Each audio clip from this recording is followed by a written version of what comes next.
بسم اللہ الرحمن الرحیم۔ السلام علیکم بیٹا، آج کا ہمارا جو ٹاپک ہے وہ ہے respiration, first chapter of biology, کہ ریسپائریشن کیا ہوتا ہے، ریسپائریشن کیوں ضروری ہے، ریسپائریشن کے کون کون سے آرگنز ہوتے ہیں بیٹا، کون کون سے جاندار ہیں جو ریسپائریشن پہ ڈیپینڈ کرتے ہیں، اور کون سے ایسے جاندار ہیں جو کہ ریسپائریشن کے اوپر ڈیپینڈ نہیں کرتے، ریسپائریشن کے لیے کون کون سے آرگنز انوالو ہوتے ہیں۔ اس کے علاوہ برڈز کے اندر، فش کے اندر، ایمفیبیلس کے اندر، ریپٹائلس کے اندر، کارڈیٹس کے اندر، سیلومیٹس کے اندر، سیلومیٹس کے اندر کیا ریسپائریشن ہوتی ہے یا نہیں ہوتی، اس کو ہم ون بائی ون ڈسکس کرتے ہیں۔ تو چلتے ہیں بیٹا، پہلے ہم سب سے پہلے دیکھیں تو ہمارے پاس یہاں سے سٹارٹ کرتے ہیں کہ ریسپائریشن کیا ہوتی ہے۔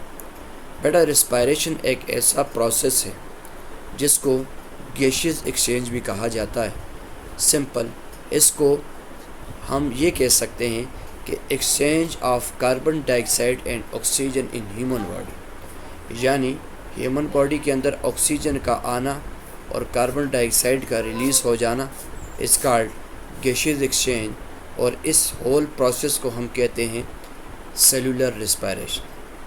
اگر آپ سے کوئی پوچھے کہ یہ سیلولر ریسپائریشن اور ریسپائریشن میں کیا ڈفرینس ہوتا ہے، تو آپ کا جواب یہ ہونا چاہیے کہ سیلولر ریسپائریشن ہمیشہ ایسی ریسپائریشن کو کہا جاتا ہے جو کہ سیلولر لیول پر ہو، یعنی سیل کی بیس پر ہو، جہاں پر سیل اپنے اندر مختلف آرگنلز کے ذریعے ریسپائریشن کروائے by the process of exocytosis and اینڈوسائٹوسس۔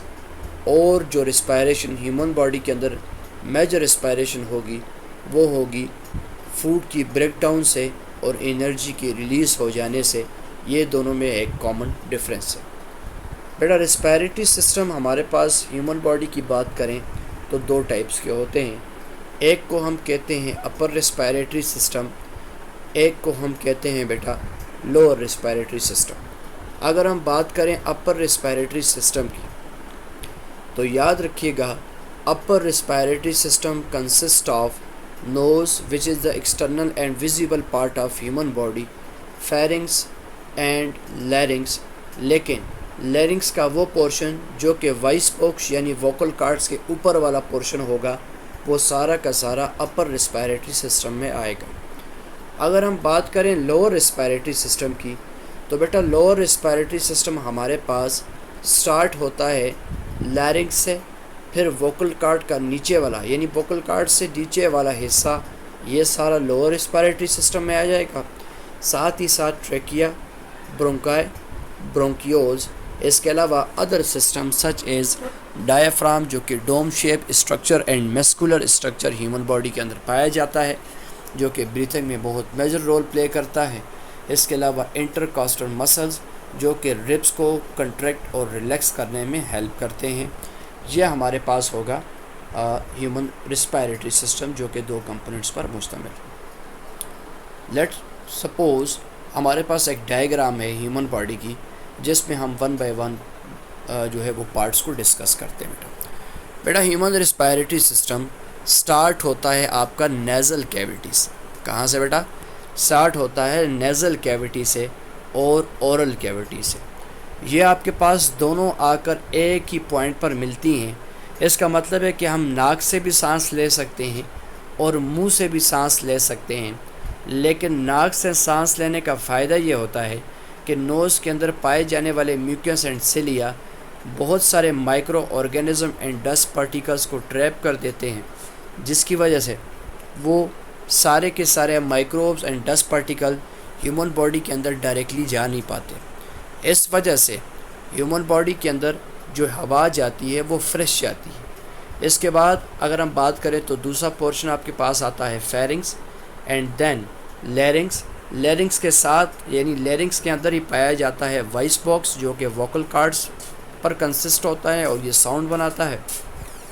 اس کے علاوہ وائس باکس کے نیچے ہمارے پاس جو ونڈ پائپ ہوگا، اس کو ہم کہتے ہیں ٹریکیا۔ یاد رکھیے گا ٹریکیا کا جو سائز ہوتا ہے وہ 25 mm ان میل ہوتا ہے۔ اگر آپ سے کوئی پوچھے کہ اس کی ایوریج رینج کتنی ہوتی ہے، تو آپ نے بتانا ہے کہ 9 سے 25 mm اور 10 to 21 mm ان فیمیل. تو ہم یہ کہہ سکتے ہیں کہ 25 mm in male and 20 mm in female trachea کا سائز ہوتا ہے. ٹریکیا کے اوپر آپ کو یہ جو رنگ نظر آ رہے ہیں، اگر آپ دیکھیں بیٹا، یہ جو رنگ آپ کو نظر آ رہے ہیں ان کو ہم کہتے ہیں کارٹیلیجینیس رنگز، اور ان کا کام یہ ہوتا ہے کہ یہ پریونٹ کرتے ہیں کولیپسنگ سے، یعنی یہ جڑنے سے بچاتے ہیں اس کو، کیونکہ اگر یہ جڑ جائیں گے تو بریتھنگ ریٹ اسٹاپ ہو جائے گا، یعنی بریتھنگ پروسیس اسٹاپ ہو جائے گا، اس چیز کی وجہ سے ڈیتھ بھی ہو سکتی ہے. موسٹلی ایک ڈیزیز ہے جس میں یہ آبسٹرکشن کاز ہوتی ہے، جس کو ہم کہتے ہیں سلیپ ایپنیا. اس میں یہ آپ کے پاس مین ٹریکیا اور لیرنگس یا وائس باکس کے اوپر والا جو فیرنگس والا پارٹ ہے یہ کلوز ہو جاتا ہے، جس کی وجہ سے سانس بند ہو جاتا ہے.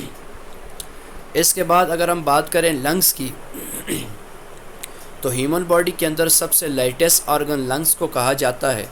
لنگس آپ کے پاس لیفٹ اینڈ رائٹ لنگس یعنی دونوں سائڈس پر مشتمل ہوتے ہیں. ان کا سائز آپ کے پاس ویسے تو اگر دیکھا جائے تو باڈی ٹو باڈی ویری بھی کرتا ہے، لیکن ایوریج سائز اس کا جو ہوتا ہے وہ ہوتا ہے 1.3 to 1.4 پاؤنڈس. ٹھیک ہے بیٹا. تو اگر آپ اس کو لنگس کے بعد اگر لنگس کے ساتھ ہی دیکھیں برونکائی کو، تو برونکائی کا جو پورشن ہوتا ہے بیٹا یہ 1.09 سینٹی میٹر لانگ ہوتا ہے، اور یہ آگے مختلف ڈیوائیڈ ہو جاتا ہے برونکیولز کے اندر، یعنی فردر برانچز کے اندر. ان برانچز کو برونکیولز کہا جاتا ہے، اور ایچ برونکیول کا ٹوٹل برونکیولز کا جو سائز ہوتا ہے وہ 1 mm ہوتا ہے. اگر ہم ٹوٹل برونکیولز کو 1 mm پر ڈیوائیڈ کر دیں تو ایچ برونکائی کا سائز یا برونکیول کا سائز آپ کو مل جائے گا. اس کے بعد آپ کے پاس grapes like structure human body کے اندر پائے جاتے ہیں، جن کو ایلویولائی کہا جاتا ہے، اور ایلویولائی کی تعداد آپ کے دونوں لنگس میں ایوریج اگر دیکھی جائے تو یہ 5 to 10 ملینز ہوتے ہیں. ٹھیک ہے بیٹا.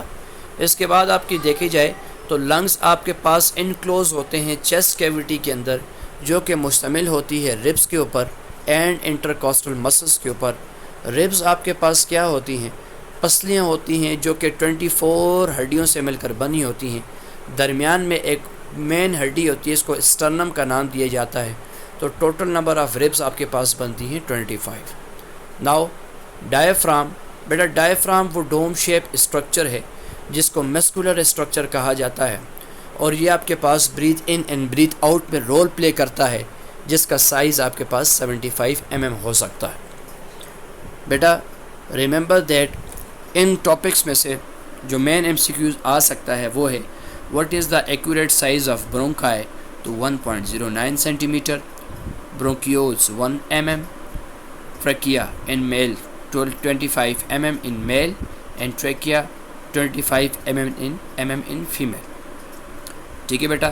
اس کے علاوہ آپ سے یہ پوچھا جا سکتا ہے کہ which is the structural and functional unit of breathing یا لنگس؟ تو آپ کے پاس اس کا رائٹ آپشن ہونا چاہیے ایلویولائی. ٹھیک ہے بیٹا. اس کے علاوہ آپ سے یہ پوچھا جا سکتا ہے کہ the main role involve in the breathing یا inhalation and exhalation is exhibited by, تو آپ نے اس میں آپشن لگانا ہے ڈایافرام اینڈ انٹرکاسٹل مسلس، یعنی یہ بہت آپ کے پاس breath in and breath out میں رول پلے کریں گے. ہوپ فلی آپ کو یہ لیکچر سمجھ آیا ہوگا بیٹا. اس کے بعد اسی کے ٹاپک کے MCQs بھی اپلوڈ کیے جائیں گے.